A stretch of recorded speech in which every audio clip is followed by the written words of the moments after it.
¿Cómo están? Estados Unidos está tratando de desescalar la tensión con China en una guerra silenciosa que además él mismo ha generado y que está perdiendo, que ha dejado al descubierto la llamada telefónica sostenida entre Joe Biden, el presidente de Estados Unidos, y su homólogo Xi Jinping. Hoy vamos a analizar todos los escenarios junto a Sebastián Schulz. Inicia el mapa. Bienvenidos.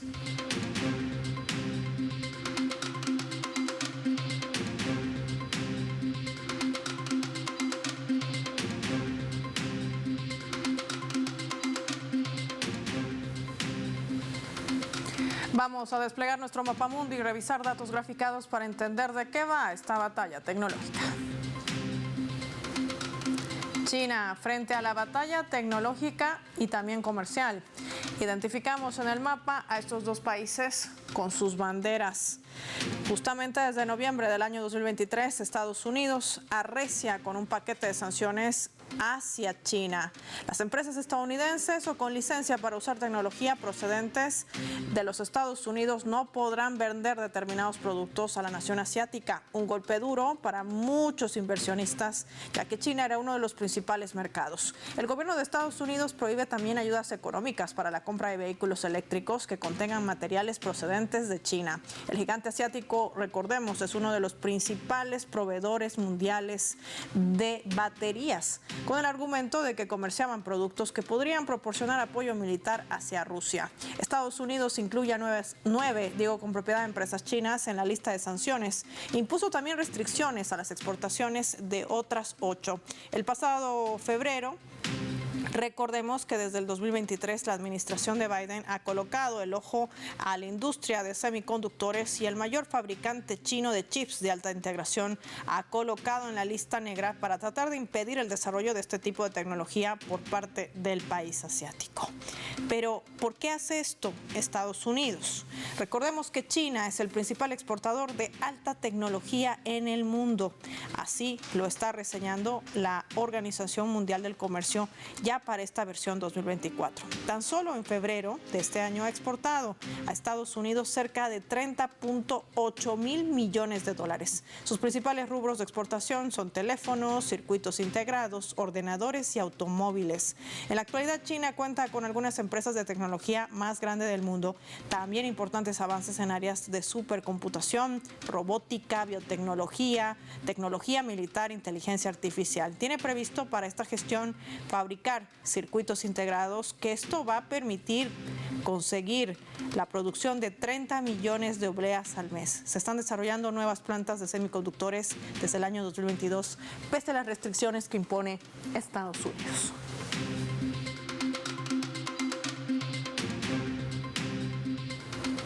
Sebastián Schulz nos acompaña en directo desde la Argentina. Hola Sebastián, qué gusto saludarte. Bienvenido al mapa, gracias por tu tiempo para Telesur.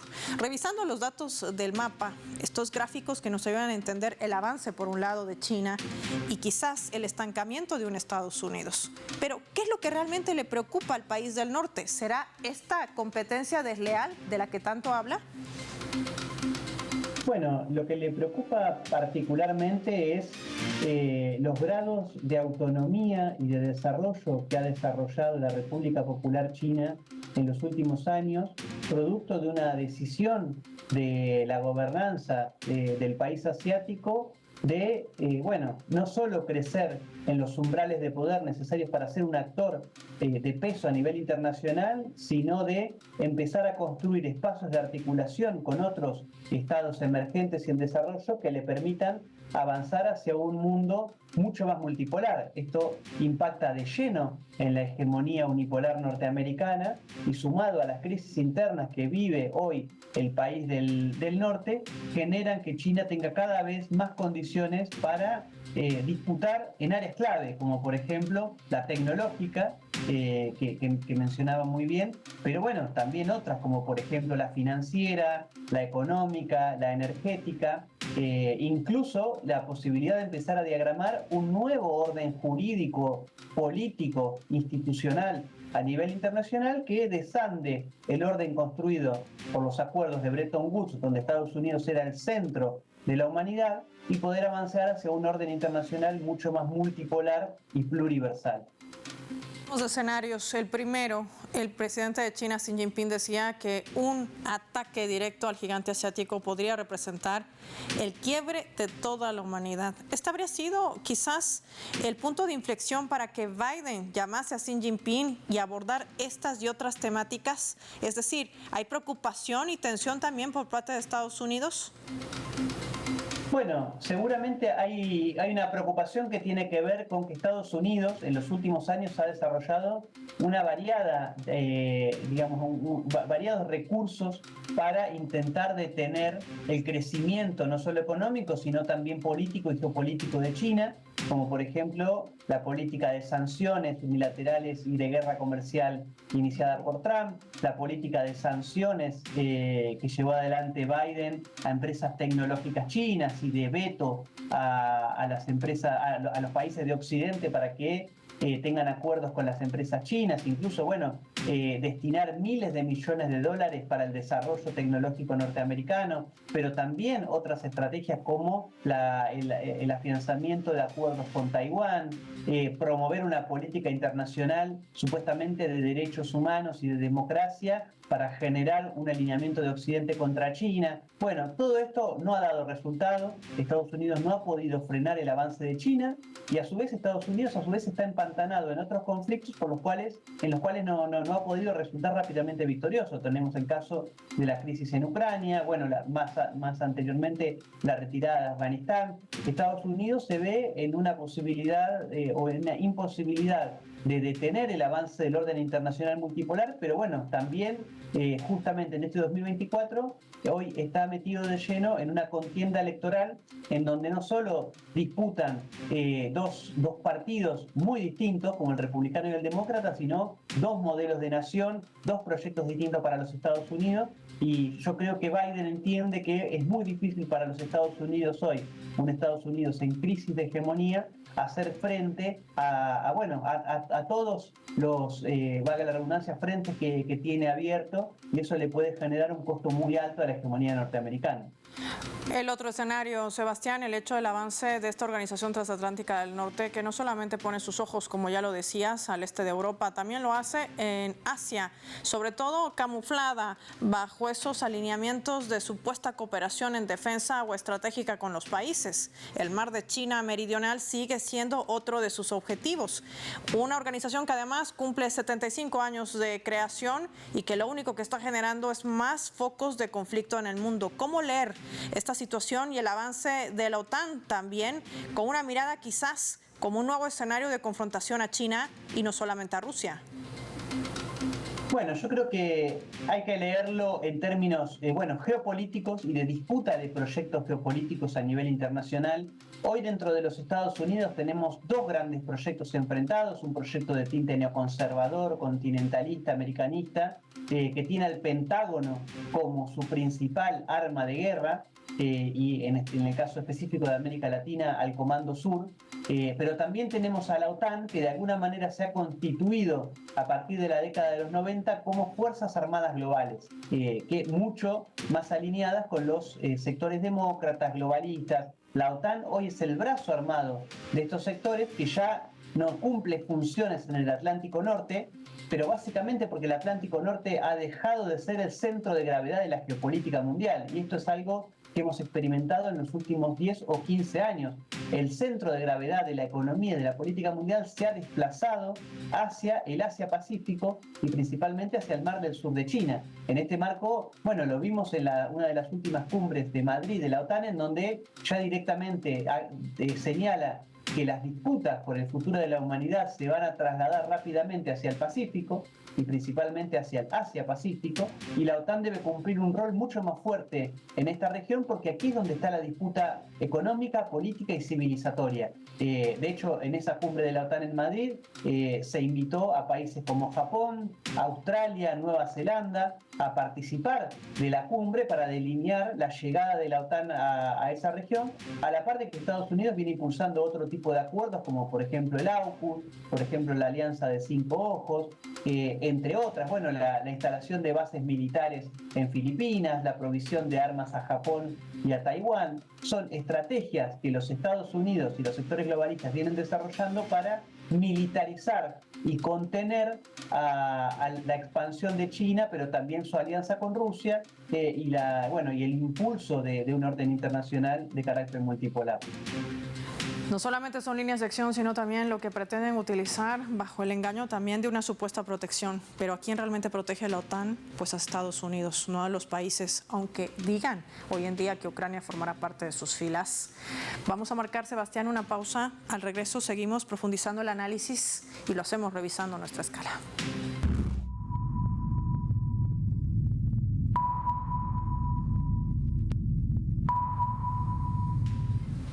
Esta vez a través de este portal web de Sputnik que está titulando de la siguiente manera. Lo ponemos en la pantalla aquí en el mapa.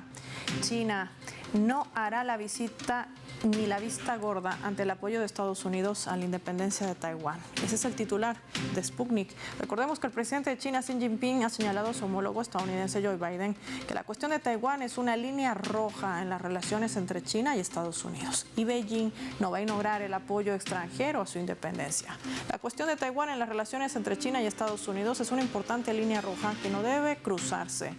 No haremos la vista gorda ante las actividades separatistas de las fuerzas a favor de la independencia de Taiwán, ni ante la conveniencia, dice, del apoyo de estas fuerzas por parte de Estados Unidos. Así lo reseñaba durante sus declaraciones Biden, reafirmando que Washington no estaría reconociendo la política de una sola China, así como la importancia de la paz y la estabilidad en el estrecho de Taiwán. La situación en torno a esta región que le pertenece a China se habría agravado tras la visita de la entonces presidenta de la Cámara de Representantes de Estados Unidos, Nancy Pelosi, y también la vicepresidenta Kamala Harris. Pese a las protestas en China que se ha visto en ese apoyo también hacia el gigante asiático, recordemos que esto también ha generado grandes confrontaciones entre ambos países, más allá del trabajo desleal que emprende Estados Unidos. Ya volvemos.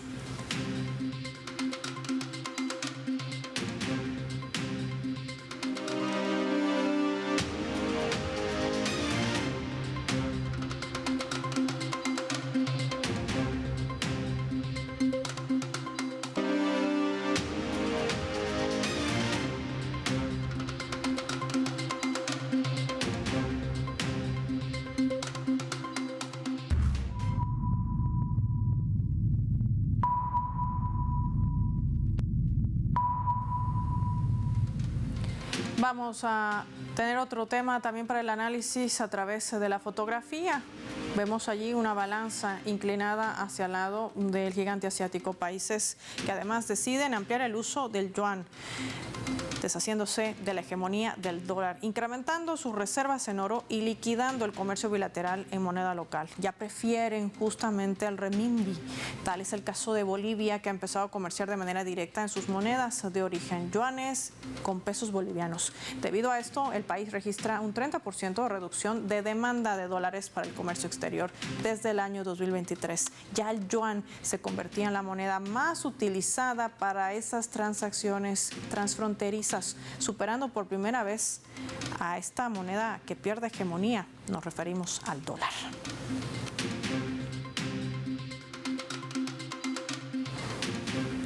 Sebastián, cuando vemos ejemplos claros como este, por ejemplo, que se registra en el Estado Plurinacional de Bolivia, no podemos dejar de preguntarnos, ¿estamos ingresando o ya estamos en una nueva era económica?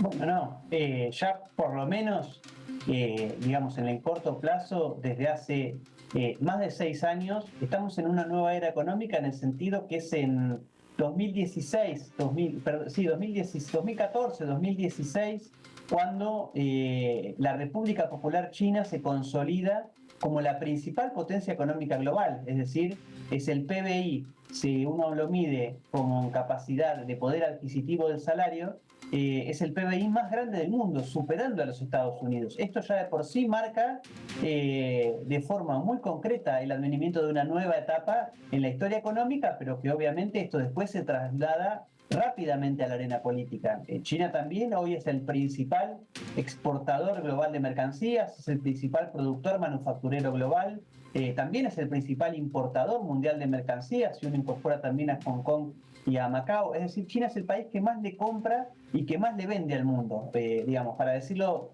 más llanamente, China hoy es el centro del dinamismo económico global. La mayor parte de los países le compran y le venden a China. En ese marco, bueno, es lógico que a partir de estos datos concretos estemos debatiendo si realmente el dólar, la moneda estadounidense, debe ser o debe seguir siendo la moneda de referencia global, la única moneda de referencia global. Estamos hablando de un orden económico y financiero que se constituyó luego de la Segunda Guerra Mundial, cuando Estados Unidos expresaba el 52% del PIB global.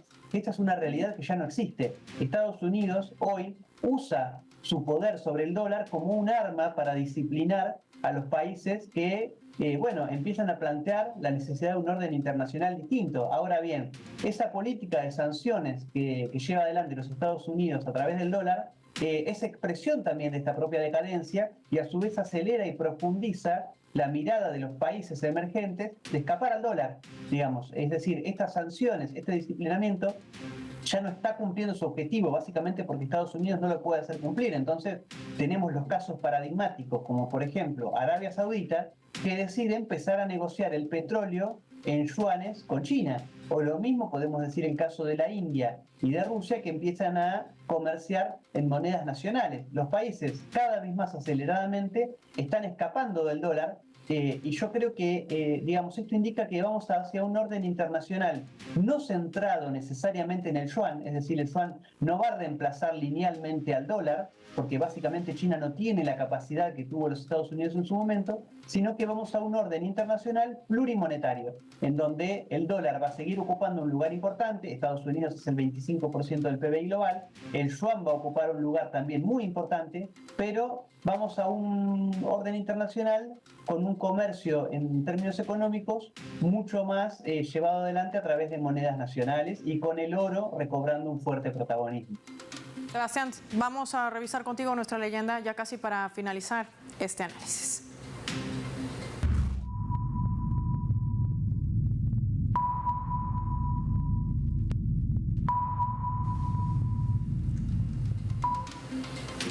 Durante la conversación telefónica que sostuvo el presidente de Estados Unidos, Joe Biden, con su homólogo chino Xi Jinping, esto fue lo que le dijo a propósito de esa matriz que trata de mantener instaurada a Estados Unidos de una supuesta injerencia de China a sus elecciones venideras de noviembre.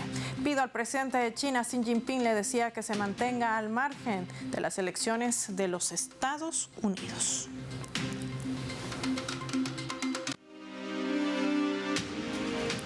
Sebastián, esto deja al descubierto lo que además Estados Unidos no aplica, cometiendo injerencia de manera reiterada a procesos electorales, generando desestabilización en el mundo. Un caso claro, Venezuela, donde inclusive amenaza con chantajes el desarrollo de sus comicios presidenciales del 28 de julio.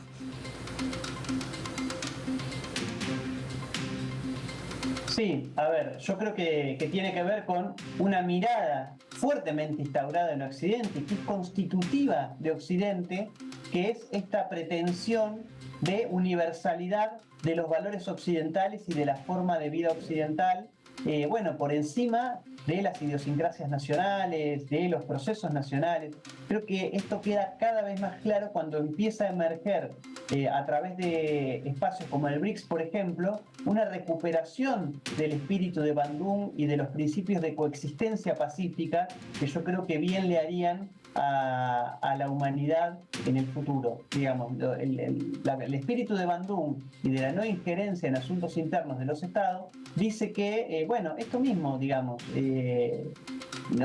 ninguna Estado-nación, ningún pueblo, ninguna civilización tiene la potestad de incidir sobre los asuntos políticos de otros países, otras naciones, digamos. Este recurso que utiliza Estados Unidos, en realidad, con la excusa de intentar llevar y exportar la democracia y los derechos humanos al resto de los países, en realidad lo usa para generar situaciones de desestabilización que han cobrado mucha más preponderancia a partir de la consolidación consolidación de las plataformas digitales y las redes sociales como nuevo espacio de la política. Hoy tenemos que las grandes corporaciones tecnológicas como Facebook, como X, como Twitter, como ex-Twitter, como Google, son a su vez plataformas de operación política por los cuales se intenta manipular y conducir a la sociedad utilizando la Big Data y los algoritmos. Esto, digamos, son las excusas para que los Estados Unidos puedan sostener sus situaciones de dominación, poder desestabilizar a gobiernos que no se subordinen a la lógica de los Estados Unidos, y creo que es lo que estamos viendo cada vez más en procesos políticos. Seguramente lo vamos a ver o lo vamos a seguir viendo con fuerza en América Latina y el Caribe, que es considerada una zona de influencia directa por parte de los Estados Unidos. Por eso yo creo que es urgente, digamos, avanzar en la reconstitución de espacios de integración regional, como por ejemplo está proponiendo Lula, López Obrador con la CELAC. Importante también detallarlo en medio de esa arremetida con la instalación de bases también como la CIA, la DEA, el Comando Sur en varios países de la región, bajo la complicidad de gobiernos de extrema derecha. Gracias a Sebastián Schulz por su tiempo y su análisis para el mapa. Momento de revisar nuestra coordenada.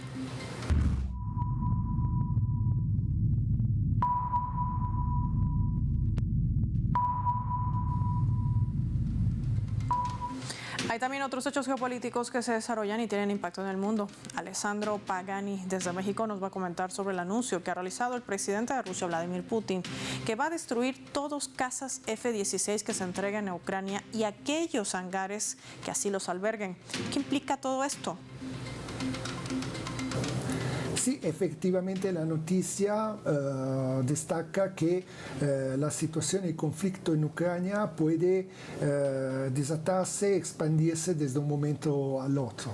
Es decir, lo hemos visto en estas últimas semanas, meses, por parte de Macron, por parte de Francia, las provocaciones de querer enviar ejércitos básicamente en el campo, la situación de que vemos como a través de la OTAN, justamente hoy se celebran 45 años de nacimiento de esta organización, es básicamente una amenaza para toda la Federación Rusa y para esta gran potencia euroasiática que es Rusia.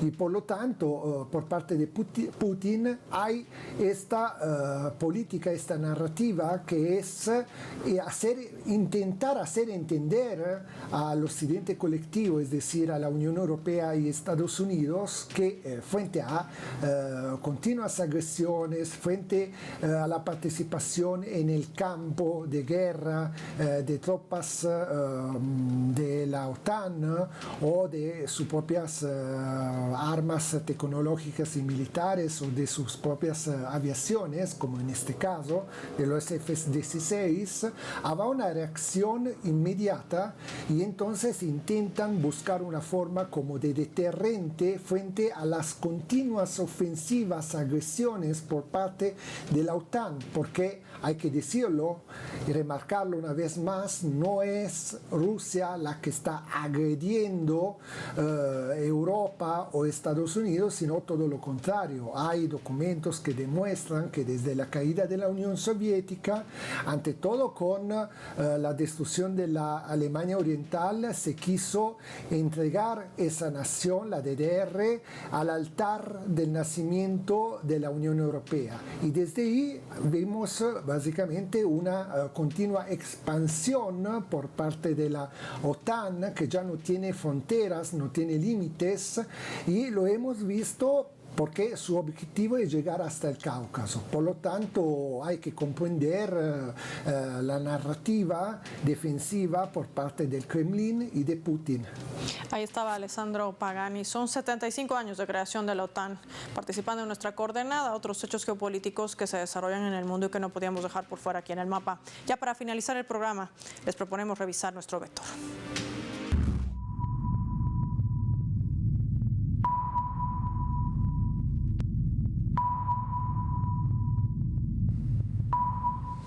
Nuestro radar en el mapa hoy nos refleja las 3 claves sobre este tema. 1. intromisión. Biden no ha podido esconder en la llamada telefónica sostenida con Xi Jinping su preocupación sobre las elecciones de Estados Unidos, una vez más tratando de imponer la idea de una supuesta intromisión e injerencia del gigante asiático, cuando China siempre ha mantenido su neutralidad, pero exigiendo el respeto para que Estados Unidos no da a otros países en el mundo. Sí, el ejemplo claro, la injerencia e intromisión que comete y mantiene hacia Venezuela sobre sus elecciones presidenciales. 2. OTAN. Aunque Estados Unidos camufle la expansión de la organización transatlántica como una supuesta cooperación militar, lo cierto es que la OTAN ha extendido sus tentáculos a la región de Asia-Pacífico y busca exportar la mentalidad de Guerra Fría y replicar esa confrontación de bloques. Para ello trata de usar de manera hábil a Japón. 3. Posición global. China no va a retroceder en su postura sobre Taiwán, Hong Kong, los derechos humanos y el mar de China meridional. El principio de una sola China no es un tema ni de negociación, menos de discusión. Estados Unidos ha perdido ya la guerra silenciosa tecnológica pese a las restricciones que impone hacia China. El gigante asiático se expande desde su balanza comercial hasta su moneda, el yuan, que incluso le ha quitado ya el mercado a Europa en el rubro de vehículos eléctricos. Soy Paola Pérez y nos vemos en otra edición del Mapa.